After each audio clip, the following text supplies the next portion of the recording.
Hello, hello, hello. I think that we are live. It says that we're live. As you know, if you watch my channel, that there is a 100% chance that something's going to get messed up and we're going to have technical problems. So, and it's going to be on my end, not on Alex's end, my guess. So, if it does go down, just hang in there with us, and we will be back, or I will be back. Guys, thank you very much for joining me tonight for this live. I wanted to kind of throw out, before I bring Alex on, we've got a giveaway that we're doing on December 31st. In my videos, I've got paintings in the background. My mother-in-law makes those.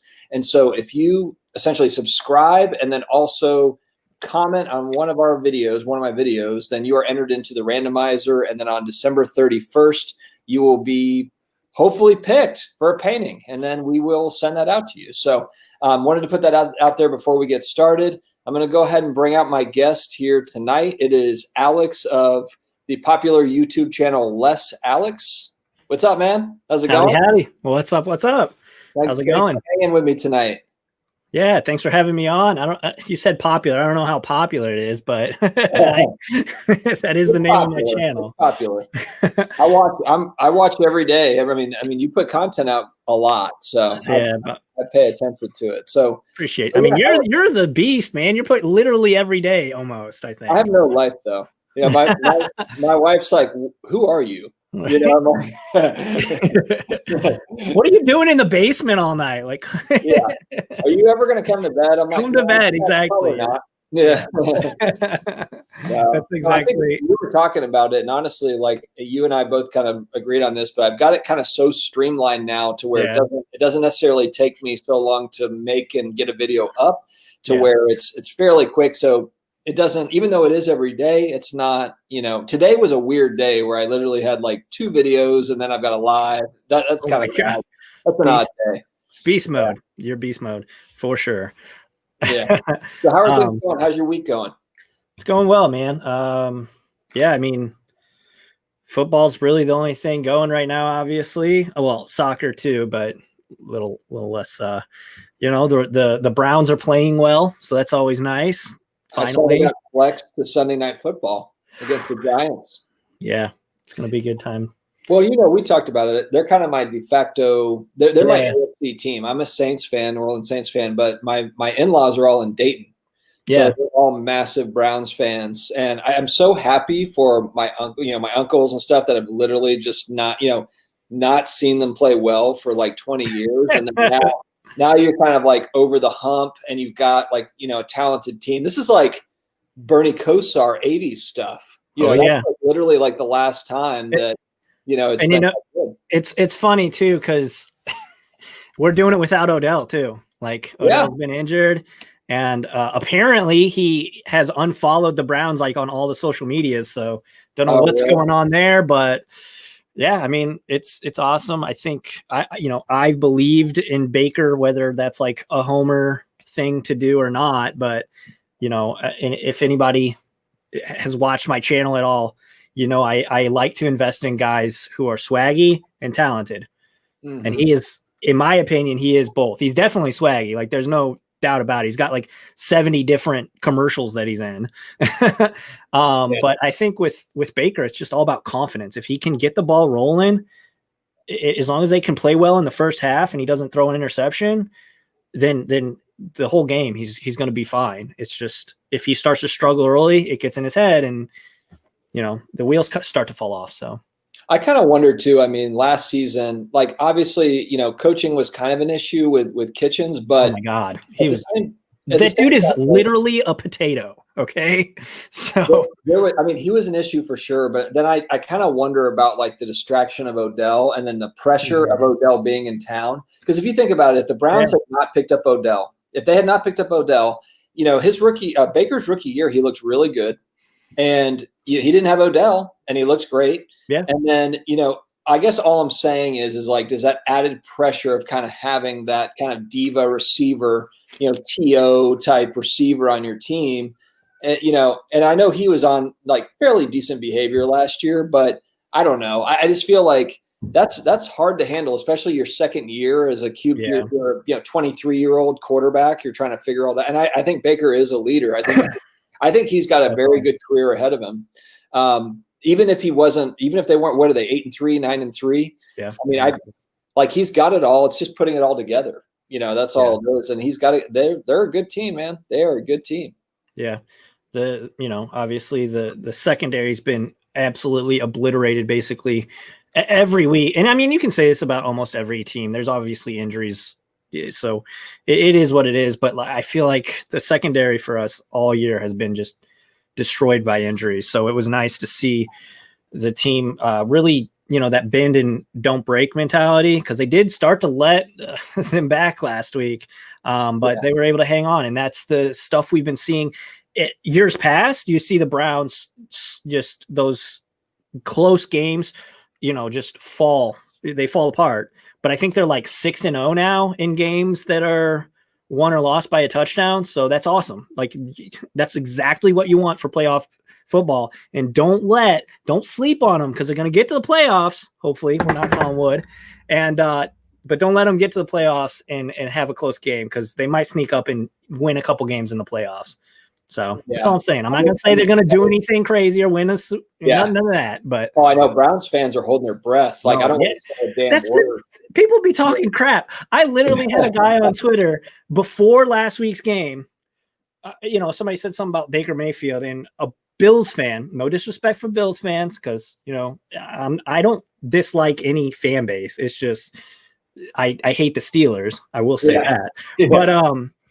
But a Bills fan in a tweet was like, "Oh, Faker Mayfield, going off," and he was like, "Let's see him go off for 300 plus yards and 4 TDs. He'll never happen. Faker Mayfield, he's not Josh, and going off." And I'm just like, I just clipped that and retweeted it, because last week he went off for like 333, 4 TDs, no picks. He did have that fumble at like 12 seconds left in the game, but whatever. And I mean, come on now. It's all about getting that early start, though, I think, for him. So yeah, I kind of hope, and like I said, I'm kind of a de facto Browns fan. I kind of hope they move on from Odell. I don't know what the contract situation is, like what the cap penalty would be. No idea. Because they're going to have to pay Chubb. Chubb's going to come in. He's the best. He's the best player on the team. Like, it's not close. He's going to be him and Myles Garrett. He's going to be making 12, 15 million a year, no doubt. Yeah. So I mean, not to say that they can't have Odell and have him, but it's like, if they're winning without Odell, that's always like the thing with football. It's like, oh, this guy is so important to us, but then if you're winning when he's gone, that's kind of like where we have that with Breeze right now. I hate to say it with like my Saints, and Breeze doesn't have a major cap hit because he took, he's making like 20 million or 25 million or something, which is a lot of money. Sure. But I mean, he's earned it. Let's be real. Come on. And also you have like Stafford making 30, so like 25 million for a QB is fine. Like I'm fine with it. But the point is, like, Breeze was out last year for 5 games. He was out. He's been out this year for 3 games, and the Saints are 8-0. The Saints are 8-0 when he's not playing. So that's just that's why I love sports, for little weird things like that that shouldn't be true, right? You look on paper, there's no way that if he's not playing, they're not going to be nearly as good. But man, I love sports. Agreed. So we'll see what happens. Browns Saints Super Bowl. Hey, let's go. I didn't say it. No, you did.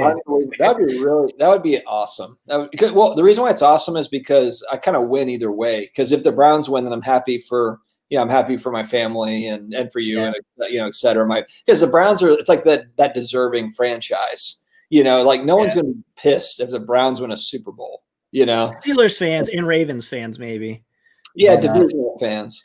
But like, look at that division. Like, look at the future of the division. Like, entering the season, you had literally like Lamar Jackson's like on another planet. You have Burrow coming into Cincinnati, and he's going to turn it around.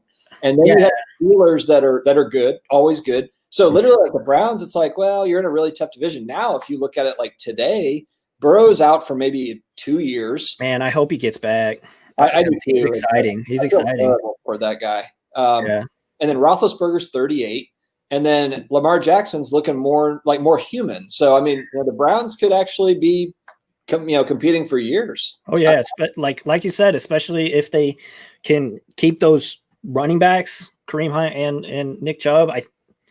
If they can keep them for, 3, 4, 5 years, who knows? And Nick Chubb's rather young, I believe. I don't know. I think he's like 25. So Yeah. Pretty young.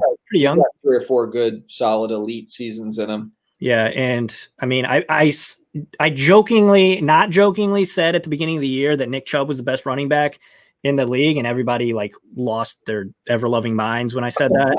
But last season, if it wasn't for that very last game, he would have led the NFL in rushing yards. And he's obviously now he's got Kareem Hunt, so it is what it is. But no, I mean, he's very good, so it's exciting. It's exciting, though. Finally, they're good. And I am in, for those that have never seen my face before, heard me talk about sports, I am located in St. Louis. So I was a St. Louis Rams fan. Stan Kroenke decided to take his talents to, wherever Carson or wherever that stadium was built, and I can't support them. So my buddy is a diehard Ohio State everything fan. And he's like, dude, just be a Browns fan. I'm like, you know what? The Rams sucked. The Browns suck. So in 2015, I was like, taking my fandom to Cleveland. Let's go, baby. That's right. And, that season, they won 0 games. And I watched every game and wore my Johnny Manziel jersey, which is now tucked in the closet. Will never see the light of day because he is actually not that good of a human being. So, nobody can call you a bandwagoner because you came in at the bottom. It was yeah, it was rough. You're in the club. We're in, baby. All right, so let's say hey to Alex, global sports card investor. Good to see you, buddy. I think you're in Australia. If I'm right. He's on my channel occasionally too. So Hockey 99. I'm pretty sure that you are in Canada. So we've got the international crowd. Hey, let's go. 19th Sports. How's it going? Card collector. What's up? And Michael Ham fishing. Yeah, what's up? Card hobbyist. Now, are you buying cards on eBay while you're fishing, Michael? I think that would be like right. And DJ said just dumb. I don't know what he's referring to. I don't know what that's referring to, but the fact that I picked the Browns, instead of the Chiefs, which are like literally 2.5 hours in this, a couple seasons later, obviously they win. You would have neither respect though if you're like, I've been a Chiefs fan for the last 2 years. Yeah, well, they were still good, obviously, back in like 2015. But I mean, Mahomes has changed that franchise, obviously. What we don't realize in that photo of Michael is, in the other hand, he's got his cell phone. He's on eBay. He's like sniping a Mahomes rookie card. I have not tried to find any retail yet, Michael. Part of it is just I've been so busy during the weekend. And I've heard that like retail drops on like Thursdays at Walmart or Target. Like I've been given different days, and I'm just not ever available on the. It's like it's never worked. And I have a Target literally across the street from my house. Nice.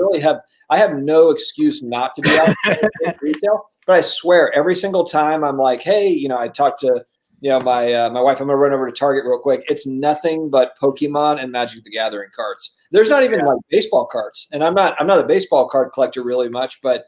Like there is nothing there except for Pokemon and Magic. Yeah, no, it's the same here.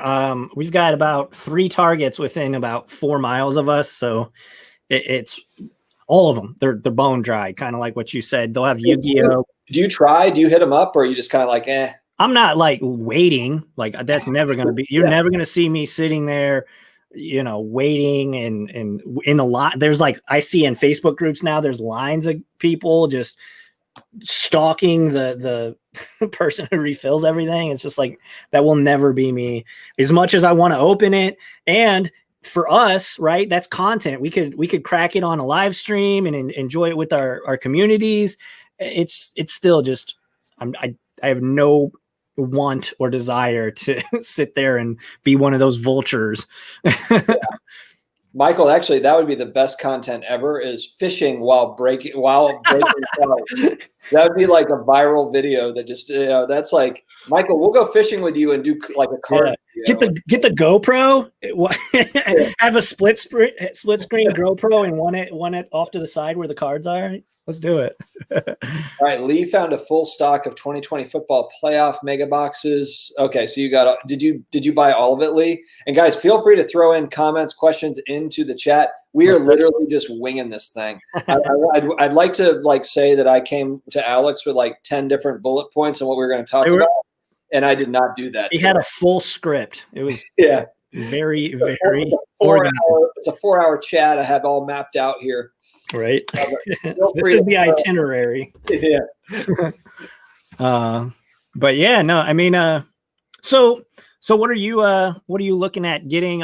Are you, obviously baseball's my go-to. I think anybody that has seen my channel knows that. By the way, guys, go hit that subscribe button. LessAlex is the channel. Go check it out. Just tab over and hit that subscribe button. Don't leave the chat. Just open up the second tab and search for LessAlex. If you haven't, a lot of these names I recognize. So a lot of them. Yeah, make sure that you check out Alex's show. His YouTube videos are awesome. Yeah. But yeah, are you picking anything up? Obviously, football's going on, so that's something that's people are flipping right now. I don't have. Honestly, a lot of the guys I was investing in football-wise, before the season started, all got in, Saquon, Christian McCaffrey, they all got injured. I went probably too deep on some running backs when everybody was like, don't do it. Just go for the quarterbacks. I was like, no. Things are different now. I did the same thing. Hey, things are different. So had I invested in guys who didn't get injured, I'd be making money. But unfortunately, Christian McCaffrey and Saquon were the two top guys I was going after. And womp. Yeah, I got a couple of their things. I didn't go. You know who I went in on was Alvin Kamara. And I remember you telling me that. He's having a really good season, frankly. Mm-hmm. And his cards have moved up a little bit, but it's not, you're talking small stuff. I mean, I was buying his raw 2017 Prism rookie cards for $20, $25. Yeah. And they're probably $40 to $50. So there's a little bit of money there to be made. But then part of me is well, if it's just, if it's $40 and maybe I'll just hold on to them and, because I'm also a Saints fan. So it's I might sell a couple of them. That's a huge thing that I try not to do so much because buy Nick Chubb rookie card. Nick Chubbs and I did buy Nick Chubbs and Bakers, but it's just so hard to not be a homer in the hobby, man. Especially whenever you want to. Basically, when you're buying cards for PC, what I like to try and do is buy one for the PC, buy one to flip, and hopefully you can double your money on it. That way you pay for your PC one. And I think a couple of days before Nick Chubb got injured was when it arrived. I was like, oh my God, this sucks. Yeah. I bought some of that. I've been buying so I would say the guy I've been buying of, and I this was a few weeks back, was Jamal Murray. Murray for the Nuggets, because I thought that he was lights out in the bubble. And I also just looked the Nuggets as a team, they were the 3 seed, and they just have young, really talented team. The Joker and that dude was, and they were really good against the Lakers, who ended up winning it all, obviously. But I mean, I was just looking at that team and I'm when LeBron's gone, and there's no Lakers the way that they are now, who's going to be kind of the next up?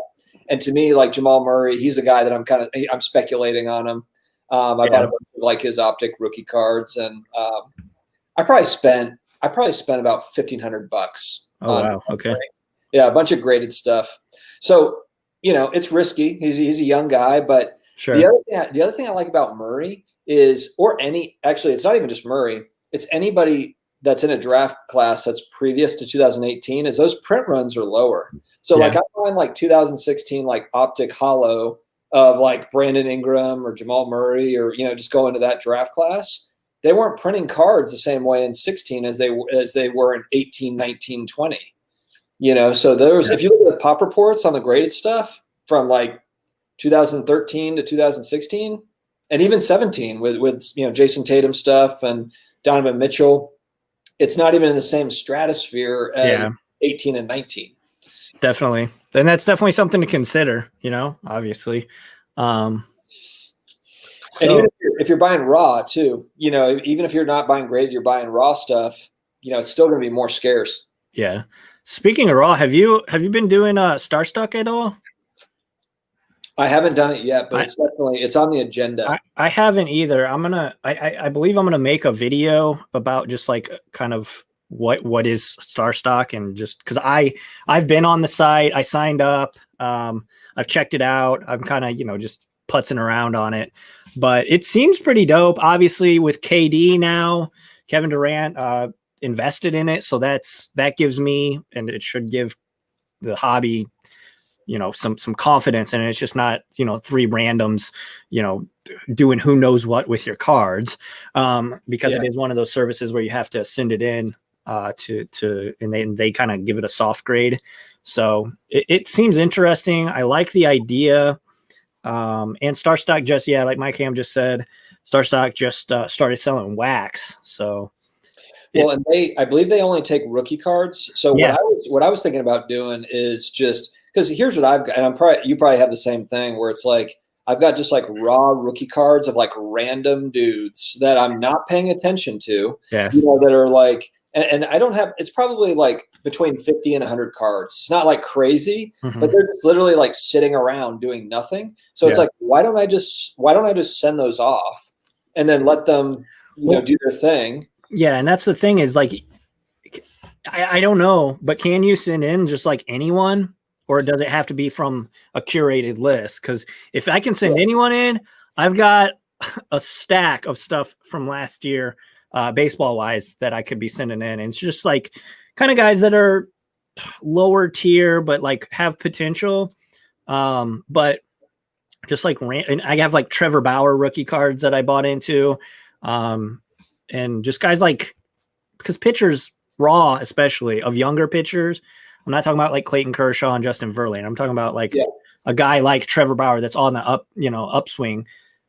They just don't get love. The prices are like, I bought those for literally like $1 off of Beckett Marketplace, like during the season. So like $1 shipped, like they were like 50 cents. And then, they were dirt cheap. So that's crazy. But I don't know. My big concern is like, can I ship them and then they get them typed into their system?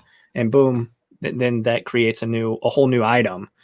Or is it like from a curated list? Because that's some of my biggest issues with. I love Card Ladder.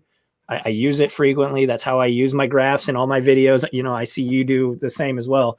But my biggest gripe with them is they don't have nearly the scope of cards that I really wish I had. Well, it's tough now too, because nowadays, if you look at like even just like 2019 basketball products, there's like a zillion cards. Like even just like the Zion rookie, like how many Zion rookie cards? So many. Like 100.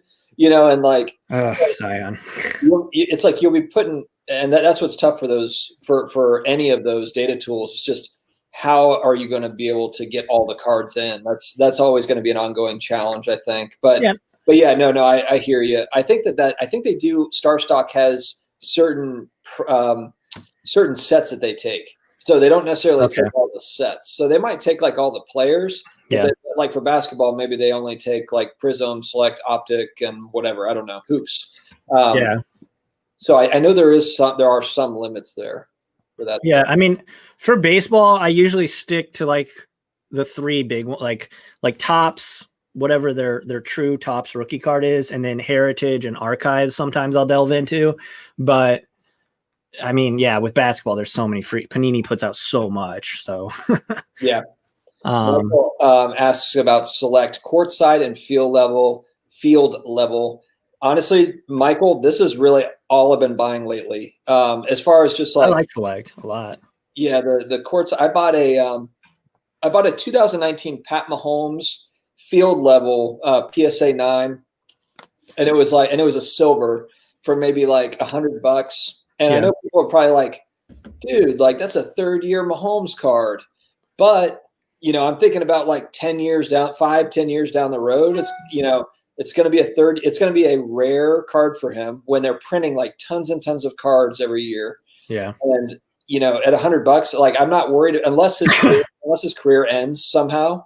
That's my biggest thing about investing in legend second, third, fourth year card, like non-rookie cards is just what if, like, yes, Mahomes is strapped to a rocket to stardom right now, but what if, I mean, anything could, he could get into a tragic accident. Like, who knows? Off the field. Like, right. That's my biggest issue with, and people, I get messages almost every week of like that scenario. Hey, would you invest in this person's second year or this person on their new team or whatever? It's like, unless they are the Michael Jordan of their game, for me personally, it's a no dog.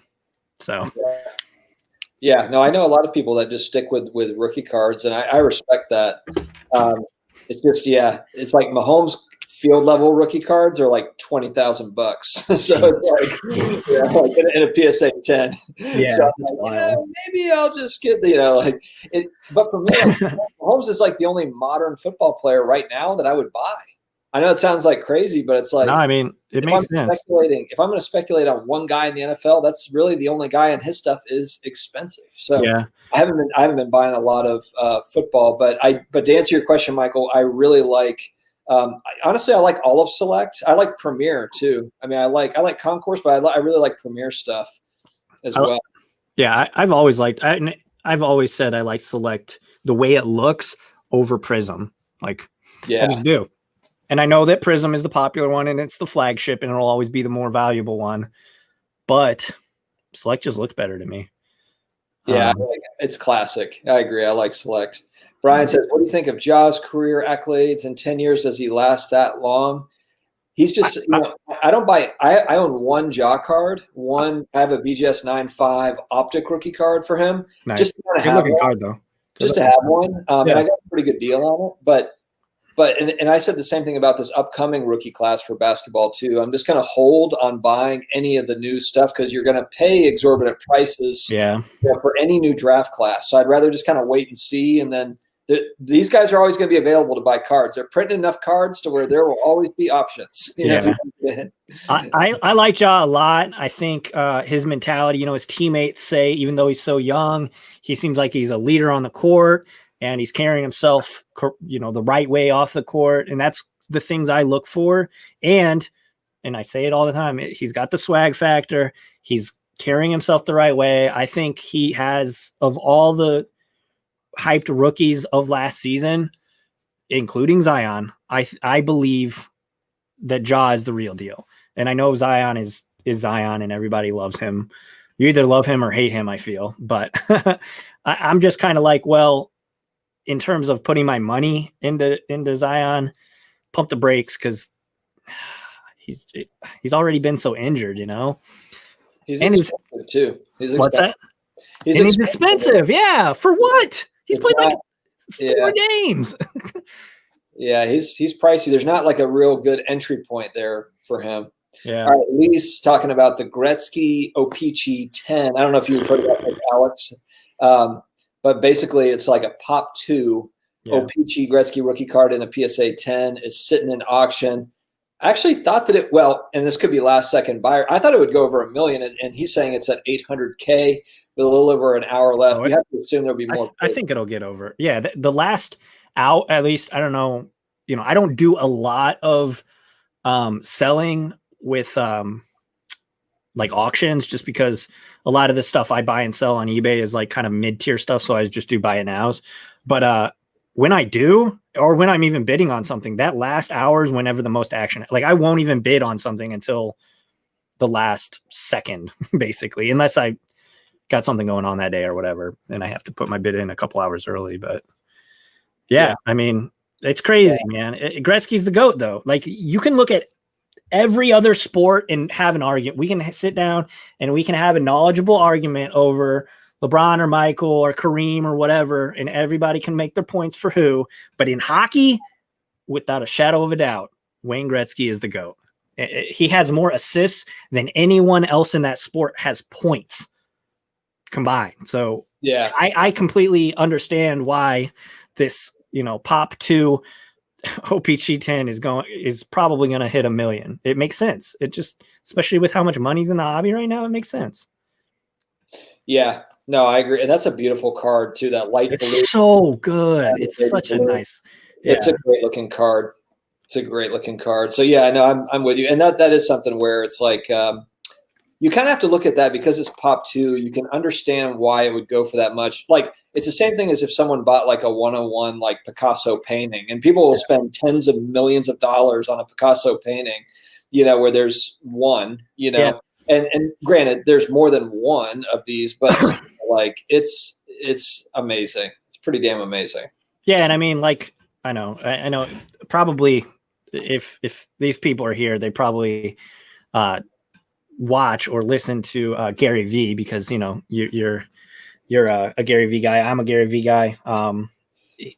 He always says this is our generation's kind of fine art. So it makes sense. I like that analogy. That's where I was going. I know I kind of got sidetracked, but that's the analogy I was making. Ben Clark, how What's you up, doing? Ben? I know that you're buying up all the Hakeem Olajuwon rookies, so I'll just say nice. I've been bidding against Ben on Hakeem rookie cards, or excuse me, Hakeem in 86. The rarity is a great plus on the courtside field levels. Love the design of the card as well. I agree with that. Yeah, clean. Luka Doncic courtside silvers in a PSA 10 are like crazy money. Big money. So and that's what's funny. Like people will say like, oh, well, Prism is king, and it's and yes, Prism basketball, fine, but go take a look at what some of the select stuff sells for. It's wild. I mean, it's not cheap. It's not even close to being cheap. Don Bradman is the GOAT of cricket. You know what? My wife actually came up to me at dinner and was like, my wife always sends me articles like, oh, like this guy sold his card collection for $1 million. Sure. She'll share this stuff. Today, she goes, hey, what are the 2 most popular sports in the world? And I'm like, I know, there's soccer and cricket. And she's like, why don't you have any cricket cards? I'm like, why don't you have any cricket cards? But it's kind of true, though. It's like, that'll be the thing, too. Like, cricket stickers will go ballistic, and I'll have sitting here watching it the whole time. Like, I could have bought cricket stickers for $1. I know actual zero about cricket. I understand. I watched a documentary, like I think it was on Netflix or Hulu or something. It was like an 1.5 hour long documentary, and it explained the rules and everything. And at the end of I still don't know how the hell to play, it's similar to baseball. I realize that, and that's kind of why I was like, oh well, let's check it out. But yeah. Well, and you're a baseball guy. I'm not. So if you're a baseball guy and you don't understand cricket, then I won't even bother you. Because it's like a circle. The game's like never in. I think there's a game from like 1989 that's still being played. It's crazy. Like the scores literally go to infinity or something. Like multiple dimensions. Yeah. Thanos snap to end the games. Classic pack. What do y'all think of the sudden resurgence of Garbage Pail Kids? Oh my God, I saw that. I totally understand it. I get it. Now, this was like 2 years before me. I'm a little bit older than you, Alex, but like this thing boomed in like 85, 86. I don't get it. I'll be honest. I don't get it. Well, honestly, it's literally, to me, it's a nostalgia thing. 100%. It's like if you were a kid in the 80s, I guess if you were a little bit older than me, yeah, and you were buying, these were cards that were sold at the gas station and all that stuff. But it was something that like parents wanted this thing like banned, like schools thought it was like, so it was like my Pokemon basically. Yeah. It was basically like cards that had like, it had like, they were like gross. Gross. I mean, I know what they are. I don't get the appeal. Well, they absolutely exploded in part because of all the pushback. I saw the reason why they exploded was because of all the pushback on them. Right. No one had paid any attention or said anything. They probably wouldn't have been anything. Right. It was all the public pushback on these cards, and what it was so I think it was Topps that made these cards. They wanted to get in on the Cabbage Patch Doll craze in the 80s. So they kind of memed it. So what they did is they went to the Cabbage Patch Doll people and they were like, hey, we'll make these trading cards for you. We'll make these Garbage Pail Kids trading cards. And basically like, they were like, no, I don't like the quality wasn't good. They didn't like it. So they turned them down. the owners of Cabbage Patch turned down Topps, and then Topps was like, all right, well, screw this. We're just going to like do it ourselves. Steve says it here. They're like, we're going to make a parody of it. We'll make a parody of it and kind of make fun of it. That's awesome. And it blew up. And okay, I like it more now. Now that it's kind of like being a little shady, little, that's funny, man. It's really funny. Yeah. So now it's like a thing. And it's like the 35th anniversary box. I was like I saw it on like Cardboard Connection or one of these, and it's like the midlife crisis Garbage Pail Kids box, But they're totally calling it out, like exactly of what it is. It's guys that are 40 that are like, okay, I used to have those, and it's nuts. But I mean, that's kind of like why Pokemon, in my opinion, why Pokemon cards it's my generation, got a little bit of coin in their pocket and want to experience the packs and stuff with their kids, and obviously everybody in the first world countries know who Pikachu is, like at the very least. So that's kind of, and my daughter knows who Pikachu is. So we've been buying packs here and there. So, and she actually pulled a Pikachu in her first pack. So that was really cool. She was really excited. But yeah, I mean, yeah, it is a thing where it's like, as a kid, you didn't have the $100 or whatever to buy a Charizard card or whatever it was. And now you're like, all right, I could buy that now. Yeah, exactly. Get in on that. Yeah, no, it's totally a nostalgia thing. Absolutely. All right. Absolutely. Caesar says they came out with a Chrome set. That's interesting. Oh, that's pretty cool, actually. Yeah. Francisco says you had to be there. Yeah. I get it. Yeah. Yeah. It doesn't make any sense. It's probably like if my dad was like, remember those wooden trains? Remember those wooden trains? And we were thinking like, no, Dad, I wasn't born in 1955. But it's not a game, right? It's not like Pokemon. At the very least, if you're not like getting it for the nostalgia, you can play. It's a card game, right? So but Garbage Pail Kids isn't a game. I don't believe so. Okay. That's wild. It was like 3 years before my time as a kid. I came in like on the sports card side after that. It absolutely it was like a flash in the pan. Like it was everything in like 1985 and 1986. And by the end of 1987, it was gone. Like it was like, no. Oh, there's stickers too. Okay. Wow. Yeah. I looked at, so in 1985, the series 1 is like, what is the card? The first card is like Naughty Nick or something. And it's a guy with in a vampire suit. And a PSA 10 sold for like $12,000 last month. But they're low pop. You can't find them. Right. You can find them. They're on eBay raw all day for like $100. But getting one in a PSA 10, that's the that's the fact. And that's the thing is like obviously Pokemon was like when I was a kid was crazy. You literally couldn't find boxes anywhere. And then I also play Magic the Gathering. So I understand there's a game surrounding, there's all this lore, there's all the characters and stuff that are kind of baked into it. But for Topps to just create its own IP out of thin air, basically, just to kind of, be a kind of a spin-off, like a Maku series, basically, of that is pretty cool, actually. But dude, that's like a lot of what they did. Kids. Like Masters of the Universe, the He-Man figures. That's a little bit before your time too. But they literally created the cartoon to sell the action figures. Like they had merchandising.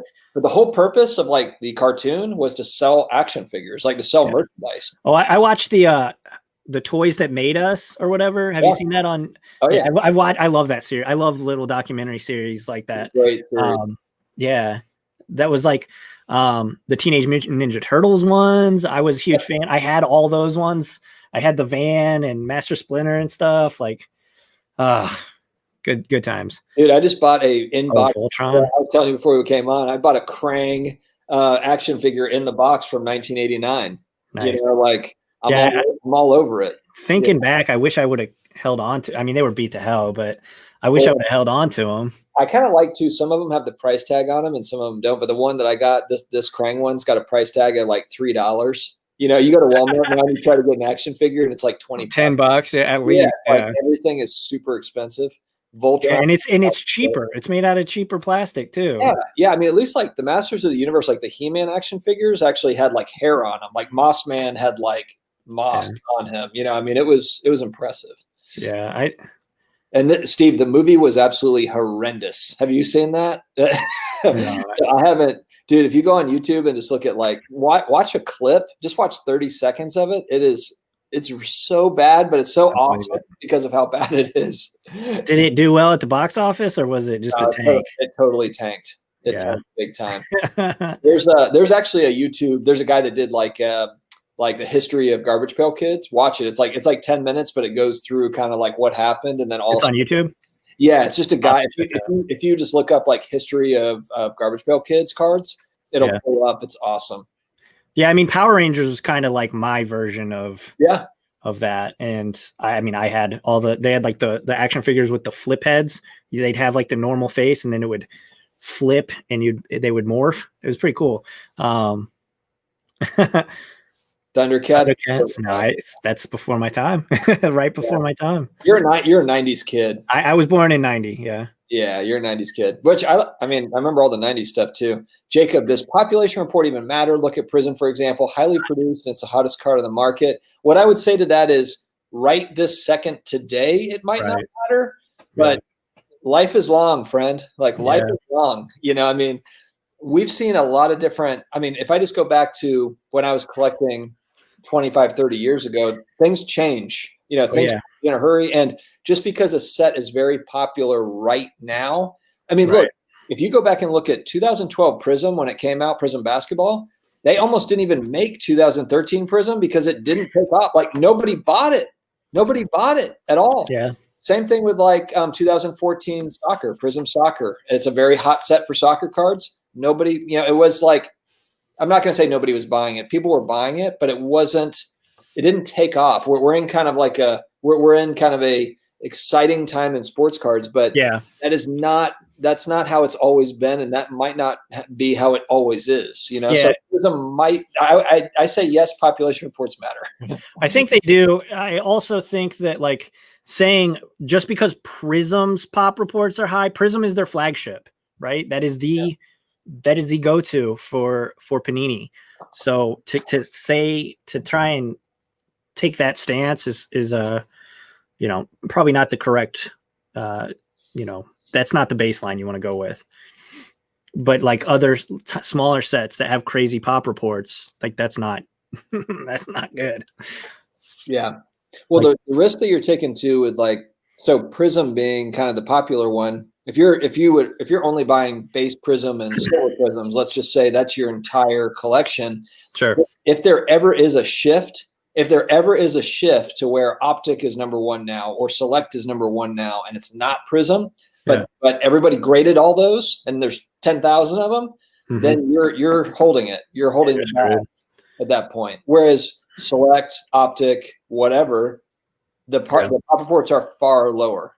Absolutely, and that's definitely something to consider too. And I think as long as Panini says that's their flagship, set, I think it'll probably be most favored. But I could see a time where maybe Select would overpass it, or even Optic. Optic is such a clean look. Optic's my favorite Panini product. It's so clean. It kind of looks retro. That's why the Topps Baseball 2021, they were getting destroyed when they first revealed the very first card image because it looks a lot like Optic. But I'm like, oh my God, this looks so good because it does look a lot like Optic. Well, just think too, it doesn't even have to surpass Prism. If it's just the same as far as popularity, like if it's just the same where everyone looks at those as the same, you have far less of them. Yeah. Do you want one with 10,000 or 3,000? Like, come on. He-Man is one of my favorite cartoons. Positive message. Yeah, that's something that, it's lost in today's cartoons. I think. Netflix is doing I love Kevin Smith. He's doing a big remake. Yeah, he's doing a big remake. It should be. Clerks is one of my favorite. And Chasing Amy. Chasing Amy is actually my favorite Kevin Smith movie. But his older stuff is really, really good. Yeah, I like that stuff too. Can't beat the classics, right? Jay and Bob? Jay and Silent Bob Strike Back was like, I was probably still too young to watch that, but like that was whenever I was like starting to, I was probably like 12 or 13. So all those jokes were hilarious to me. And then, of course, I went back and watched Clerks, and I was like, why is this in black and white? Yeah. But once I learned to appreciate it for what it is, Kevin Smith, the GOAT, man. One of the GOATs. Awesome. He's awesome. Mosaic Mind, how long has Panini been around? I collected Panini stickers in the 80s. It's funny that you say that. They've been around for a while. I don't know. It's an Italian company from what I know. Panini. Yeah, Panini. My wife was born and raised in Florence, Italy, and we used to collect Panini stickers, soccer stickers in the 80s. I guess it would be probably early 90s, early 90s. So yeah, she was like, "Oh, Panini, I've heard of them." And I was like, "Well, it's probably not the same company." Talking to her, I don't know what you're talking about. This is my world. And I looked at it and I'm like, "Oh, actually, you're right." Oh. And then I was like, "Do you have any of those stickers left?" Here, eat some crow. Eat some crow, Dustin. So you decided, and then I yelled at her. So you decided not to keep any of those 80s soccer stickers. Right. How dare you not have the foresight to see these would be worth big money in the year 2020? We could have retired, but I'll go back to work now because you didn't keep your soccer stickers. F in chat. For all the money lost because... Yeah, so I don't know. Because of Dustin's wife, basically. I know. Yeah, exactly. I'm glad. Yeah, she went to bed and she knows. She knows I'm upset. You know what you did. Yeah, but I'm pretty sure it is the same company. Obviously, you probably have a spin-off, U.S. division and whatever. Sure. Like Panini America. Yeah, I mean, I'm sure there's all of that. So yeah, I mean, they've been around since I think 60s, 70s, and then stickers in the 80s in Europe. Classic Pack Attack says since the 70s. So seeing that his screen name, his username is Classic Pack Attack, I will believe you. He also made a comment about Garbage Pail Kids, which tells me that he is more along the you're my age. You're closer to my age. Yeah. Jay and Silent Bob reboots. I haven't seen it yet. I believe you because again, you cannot beat the original. Clerks was probably one of his masterpieces, but yeah, I want to see it still because it's still Kevin Smith, and those characters are just iconic. Anyways, we can stop talking about Jay and Silent Bob. Yeah, we keep on getting sidetracked with Kevin Smith stuff. We keep on getting sidetracked because there was no script or any. I know. That's what this is supposed to be. This is supposed to be. I know. And he actually did one last thing on Kevin Smith. He also did a cool comic book shop show. Yeah. My Comic Book Man. It was so good. Yeah, Comic Book Man. That's a great show. So good. It's basically Pawn Stars, but for a comic book store. It was awesome. So good. Yeah, so good. Were you ever into comic books, or was that? Oh yeah, I actually worked for a comic book store for about 5 years when I was in my late teens, early 20s. So yeah, I mean, I was huge. I have a huge stack of trade comic books. I'm really into Image. And Marvel, I got kind of into DC, Superman. I don't like Superman. I always like the kind of anti-heroes, and Superman's just kind of too perfect, Yeah.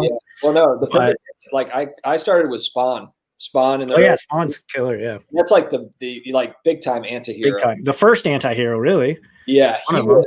And Todd McFarlane was just. Oh my God, Todd McFarlane's just an icon. He really is. He is. The thing that's amazing is you hear him talk and you're like, well, he's a pretty smart guy, but he sounds like he's just kind of a business guy.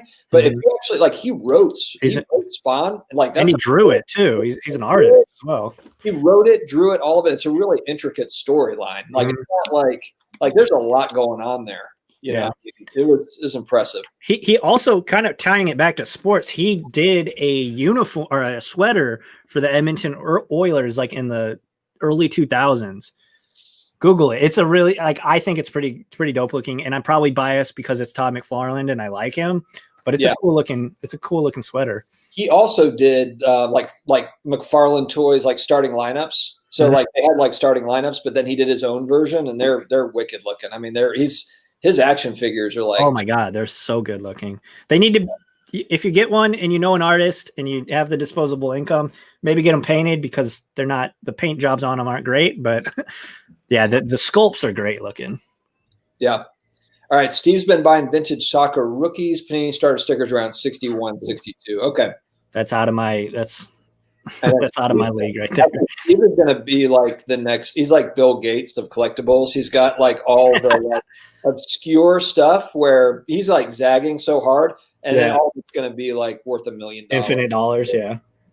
Crazy. Jacob, thanks for touching on that. I know Prism is an extreme example, but I see it over and over again. I don't think it's an extreme example. I think it was a really good question, man, because that's all you hear about for basketball. It's all Prism everything. So I think it's a great thing. It's a great topic. I would my only thing was like with my response was don't let that be the baseline for your buying decisions, right? Like don't, because like Dustin said, it could flip. Like the hobby could shift in a moment, and anything with 10,000 or more pop report could be worthless. I mean, especially if the perception becomes selects the go-to or something. So I didn't mean to say that it wasn't a good question. It was a good question. It's just I would say too, Jake, and Alex probably the same thing, but like I focus on like players over sets for sure. Oh yeah, players over sets for sure. Set. So if it's got to be players that you really, really believe in. If it's modern, if you're buying vintage cards, it's a whole different story. But I mean, I've actually been looking. Steve actually threw me onto this too, buying Hall of Famers, but in the new Prism cards.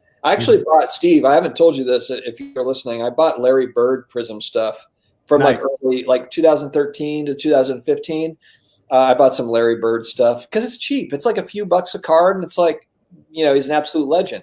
Literally, Larry Legend. He is the legend. Larry Legend. Why not? So I've done a little bit of diversifying that way.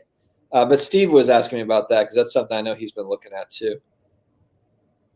All right. How about you, Alex? What are you? I mean, obviously we're coming up to the holidays. This stuff is funny. Like I've been buying a little bit here and there, but like I haven't gotten a package from USPS in like 3 weeks. I don't know if they shut down completely, but like everything is delayed big time. Because a guy commented on one of my videos and he's like, "Hey man, appreciate the videos, but like, can you get back to like showing cards like mail days?" And I'm like, dude, if I could actually get my mail, like if my stuff actually came, I'd show you what I'm buying, but there's literally like nothing is coming on time. Yeah. I've been experiencing the same thing. I've been buying, like, obviously, as a lot of people, some Christmas gifts and stuff. So I haven't been buying nearly as much as I would like, but I mean, I think now is the time to buy baseball. If you're starting to buy basketball, you're probably a little late. I don't know if you follow like some of the like slab stocks and stuff. They put out the graphs and stuff, and Card Ladder, like their Instagrams and stuff, and they'll put the like who's hot or whatever.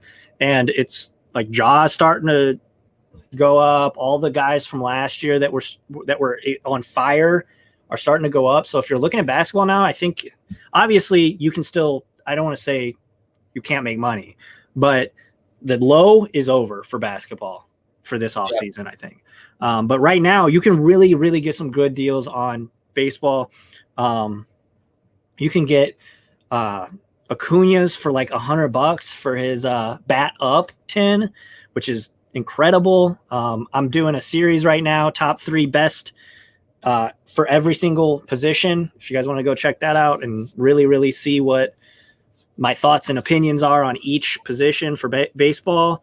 But I think baseball's the time to buy is now. Obviously you can day trade football right now, or like, from game to game and stuff. But yeah, baseball is what I've been buying most recently. But again, it's the holidays. Got to kind of use my money on other things. So I hope that answers your question enough.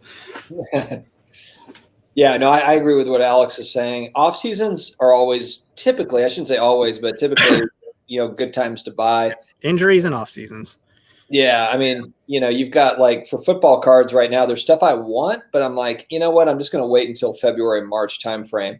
Now you have to be careful with football because once you start getting into the draft, like once April hits, then stuff starts to kind of pick up because people get excited about the draft, and then they're starting to buy again, kind of in like May, June, July. It's kind of like May 1st, like right after the draft is when people are getting in on football cards. But if you buy from like February to the end of April, you're in good shape for football. And I don't buy baseball, but that makes total sense. It's not on anybody's radar. everyone's watching, getting ready for basketball and whatever. Baseball is probably where to be at right now. Yeah, and I did my buying for basketball like a week or so after the season, because it's such a 2020 is a weird place. You have to adapt or die. So Yeah. I bought it as soon as the Lakers, won or whatever. 2 weeks later, I started buying basically the same stuff that I bought last year, like Lukas and Jaws, and I still think, when I sold raw optic Lukas for like 220 base, like, and bought them for 70, and I see them at 80. Let me get them all, as many as I can afford. So yeah, I mean, I think baseball is right now, and then obviously football, if you want to go week to week with it, is a good time to buy and sell, especially on Star Stock. I want to. I'm so excited to check out Star Stock and like really see, because Andy was telling me he like versus eBay, he gets way more sales on Star Stock. So we'll see. That's football card or fantasy football card quest, Andy, right? Yeah. Yeah. Okay. Yeah, he's dope. But I haven't sold on there yet or bought, so we shall see. Yeah, no, I'm with you. All right, cool. We are coming up to the hour mark, so throw in your comments or questions. We're probably going to wrap up a little early tonight, guys. I'll be perfectly honest. I've had like a wild week, and I'm just kind of exhausted. So I don't want to, just kind of sit here in silence, for an hour while I, don't want to put you guys through that. So. Why aren't they saying anything? They're just looking at their cameras. Is that guy in a coma? Like, what's wrong with that guy? Or it'd be like, so after they were done talking sports, they just talked about Kevin Smith's films for like an hour. What the hell? Yeah, we'll seg over into movies. Hey, did you hear all the Warner Brothers stuff? If you ever want to have a show about, and we just talk about movies, movies are, to me, like, it doesn't matter, your background. I can chop it up with anybody and talk movies, and we can argue about why The Departed is an awesome movie, even though a lot of people hate that movie. But I love that movie. That's my favorite. Are you watching The Mandalorian at all? Oh my God, yes! It's so good. It's better than the last 3 Star Wars movies. It's literally it's better than the last 6 Star Wars movies. Yeah, I was about to say it's literally the best piece of like content that Star Wars has done since I was born. So that's literally like the original 3, and then it's so good. It's perfect. Well, I saw it today too. I saw it in typical Disney fashion. They just announced 10 more series. The Mandalorian's a hit. Get it all rolling. Yeah. Oh boy, cha-ching, cha-ching. Yeah. They've already got Mouse about to make him some money. Oh man, yeah. No, I'm excited for that Kenobi series that's going to come out. It's so good. And it's going to be, oh my gosh, I'm blanking on the actor's name, but the guy who played it in the prequels. Oh, in the prequel. I'm blanking on his name. Ewan McGregor. Hello there. Yeah, Ewan McGregor. Yeah. No, yeah, I'm excited. Actually, at 3 a.m., the new episode comes out, so we'll see. Oh my God, yeah. I'll be up early. 2 a.m. for me, so I'll be excited. It's perfect. It's literally, I have no gripes so far. And I can gripe. We agree, man. Yeah, it's honestly like it's the best Star Wars stuff.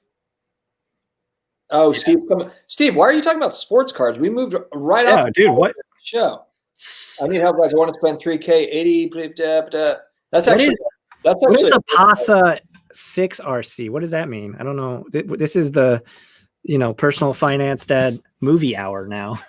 Yeah. Jim Brown, though. Yeah. Big fan. We just sucked you in with the sports cards. Now we're just going to talk about movies. Honestly, like both of those picks are like fantastic. I mean, $3,000 is a lot of money, but like both of those cards are pretty legendary. I mean, Jim Brown is, I'm a Browns fan. You might be biased. Yeah, but I would probably go, that's really tough actually, just because I mean, the pop on the Brown 6 has got to be lower than the Magic Bird 8. I would go Jim Brown, but I'm extremely biased. I mean, the Brown, it's a 58 tops. Like, I mean, it's such a good looking card too. Yeah, it's so good. And I don't know what the Magic or Bird look like. But that's one thing. I don't know about you, but like if I see a card and I think it could be like iconic, like obviously we think of the Fleer Jordan, we think of the Trout, the 2011 update Trout. But like if I see a card and it's of a player that is currently playing that has GOAT material, yeah, like the Juan Soto, where he's wearing the blue jersey and the red helmet, that's a good looking card. So that's something I always like to consider whenever I'm buying. Yeah, the photo quality and everything. Bird Magic is it's Larry Bird's rookie card and it's Magic Johnson's rookie card, and it's a perforated card. It's like 3. Oh, it's the same card. It's the same card. Oh, okay. So it's, wow. it's extremely condition sensitive. Extremely condition sensitive. I believe it. Yeah, so that's a really tough call. I don't know, Steve. I don't know, man. I would probably go with the Magic Bird. If it's on the same card, that's pretty wild. I didn't know that. Like I said, I am not vintage is definitely not my wheelhouse. I like, the guys I know, unless it's like old school card. Like I want to get a Bob Gibson rookie card. They're way, way expensive now that he just passed away. But yeah, that's like what's your take on Josh Allen? With like you're following the current players. Sure. Josh Allen stuff has gotten so expensive. They were good to buy before the season. Now they're very expensive. He's made a big leap this year. Yeah. I would say if you want Josh Allen, buy him in March. I'm salty on Josh Allen cards just because of that Bills fan that he told me that Baker Mayfield would never throw 4 TDs and 300 yards. The Bills Mafia came after you. Oh my God. It wasn't even my tweet. I just saw it and like was liking all of the Browns fans because I don't want to get tied up in a drag out of a Twitter war, like a Twitter beef. But I was like, anytime somebody would comment that was a Brown supporter, I would just like the tweet. Yeah. Twitter is funny. I'm fairly new to Twitter. I joined it literally in March because of this channel. I was like, okay, I'm going to market my channel, so I'll get on Twitter. Yeah. Not realizing that like every tweet is connected to other tweets, and it all it's like a web. Yeah. What Shane Trail thoughts on White Sox pitcher Michael Kopech? I like him. He's good. He needs to come back. I believe he had a big injury, didn't he, last season? So if he can come back, I like him though. He's got good stuff. And that it seems like every day I see a new rumors on Instagram of some hot free agent being tied to Chicago. So that's good though. That ownership group is a little strange, signing Tony La Russa as their manager after knowing he had a DUI like 4 days before, which is very questionable, but hopefully they can figure it out because that team is exciting. The White Sox? Yeah. Yeah, I don't follow baseball, so you're the baseball guy. It seems like it'd be a lot of fun though because there's so much prospecting. It feels there's like so much, and there's so many young players. And there's so many prospects that haven't even played. Yeah. Like what about Wander Franco or like players that haven't played in the or Jason Dominguez is like basically the next guy, and everybody's like, "Would you buy this?" And no, he's 18 years old, and the card's $4,000. Like, no, he's got to go through A ball, AA, and we might not see him for 4 years. Yeah, there's so much time for injury or off the field shenanigans or getting his visa approved to get back into the country or whatever. Like, right. Yeah. I think people see those like Mike Trout, like first Bowman refractors or whatever sell, and they're like, what if a piece of candy? Yeah. It's like, what if this guy is that next guy? It's only $4,000. Yeah. What if he's not that good and never gets past AAA? I always like waiting until they make their debut, get a little bit of time in the MLB, and then go back and potentially buy their Bowman first. Now it might be a little bit more, but at least I know what I'm getting at that point. or have a decent understanding. Got Sportscards has watched 2 hours of you today. I missed the first hour of this because I was watching LessAlex on his earlier live stream today. Did you do another live?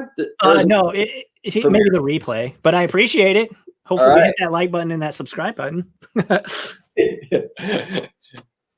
Wonder Franco is such a sharp kid and just wants to be the best. Well, Tony La Russa went. Hey, I'm a St. Louis.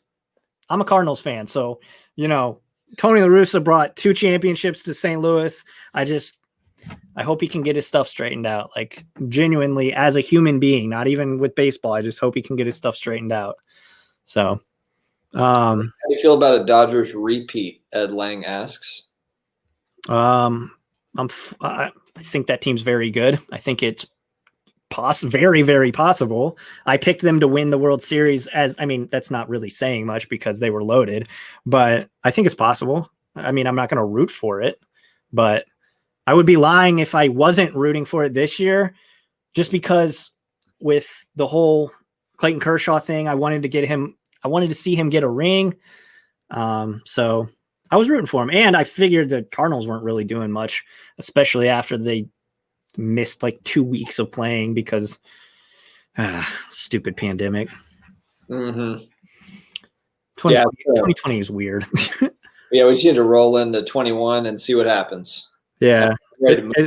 As much craziness has happened this year, though, like the whole my YouTube channel's grown crazy. Like, so I know I talk about that a lot. That's literally like the silver lining of 2020. Silver lining, exactly. That's what is my channel, because I didn't have I started my channel at the end of March, and it was in part because of what was going on.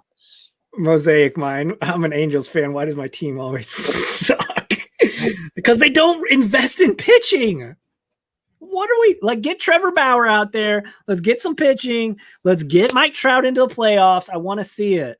Bo Bichette, Lee, I like Bo Bichette a lot. He is a guy that before last season I put a lot of resources into. So I hope he is good. I think of the little baby Jays, as they call them, Kevin, Vlad, and him, I think he has the most upside. So I like it. Love it. There you go. Jalen Hurts. I would say I'm a no on any of the rookie quarterbacks just until we get to the offseason. But that's just me. I mean, if you're a collector and you want that stuff, that's one thing. But I saw a lot of people trying to buy Jalen Hurts this week because he's starting, and this is just that's the time to sell. Yeah, it's literally the time to sell. Exactly. If you're buying into the wave, you're not doing sports card investing right. Just wait. Yeah, just wait. Unless you have them and you want to sell them, then definitely move them. I think that would hurt. If you bought them before the season, now would be a great time to sell, I think. Because who knows, man, that Eagles team is looking rough. The Saints have them this weekend, so we'll see what happens. There you go. W. Well, yeah, the Saints do weird stuff. Oh my God, Eagles fans are going to go on my channel and just thumbs down. Yeah. I don't hate Philadelphia or the Eagles, by the way. I'm a huge Bryce Harper fan too. So. Oh, okay. Yeah, there you go. Love me some Bryce Harper.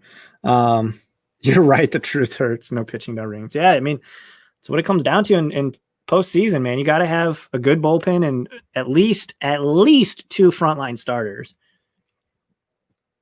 Pujols rookie cards are easily the best investment in the baseball market at the moment. Hot take from Flipping Steve. Not even a hot take. That's just facts. The man's a legend. He is the only player in baseball that couldn't even sniff the home run record. And it's possible. It's not likely. I'm not saying he's going to do it. And this shortened season definitely didn't help, because who knows what he could have done with 162. But, man, yeah, Pujols is the GOAT. 10 years of excellence in St. Louis, followed by 10 years of mediocrity in LA. But all right, guys, I think we're going to wrap up here. We're at the hour and minute mark. So yeah, thank you very much for joining us tonight, Alex. Absolutely. Thank you so much for coming on. If you have not been on Alex's channel, go to LessAlex. That's his YouTube channel. Give him a like and a subscribe and check out his stuff. He does some really awesome sports card content. And yeah, we will, and we'll probably do another one with Alex here in the next month or so, kind of the usual rotation. So we'll keep it going. Thanks again for joining, guys. Adios, guys. See you later. Appreciate it.